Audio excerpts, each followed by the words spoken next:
Keeping up with his promise to wipe out the illegal migrants from America, United States President Donald Trump, on the very first day in office, declared a national emergency at the southern borders. Trump declared the national emergency at the southern border, significantly loosening restrictions on ICE operations.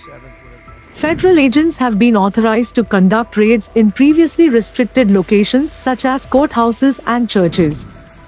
Sanctuary cities like Boston, Denver, and Atlanta saw large-scale operations on Trump's first full day in office, resulting in the arrests of 308 migrants from over a dozen countries. Within hours of the signing of the executive order, the U.S. Department of Defense jumped into action to execute the deportation of intruders, conducting raids at borders. Additionally, 1,500 active duty troops, including 500 Marines, have been deployed to the US-Mexico border following Trump's executive order. These troops are tasked with assisting the Border Patrol, constructing barriers, and flying helicopters for surveillance.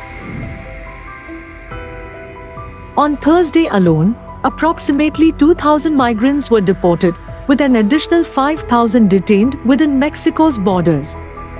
By Friday evening, U.S. Immigration and Customs Enforcement had reported 593 arrests and issued 449 detainers, as the New York Post reports.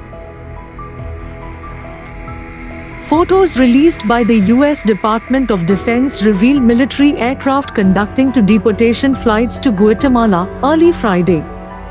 Each flight carried around 80 migrants as part of the Pentagon's response to President Trump's recent national emergency declaration.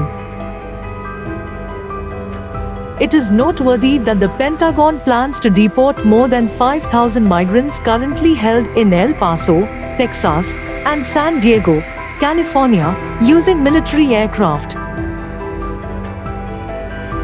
However, the deportation of the migrants was not welcomed by Mexico, as it offered resistance to the touchdown of the military flight, marking an obstacle in Trump's intensified immigration enforcement measures, the New York Post reported.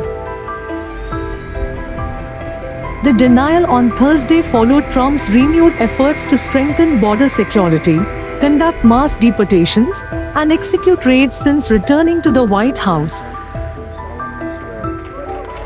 This incident occurred amid heightened tensions between President Trump and Mexican President Claudia Sheinbaum.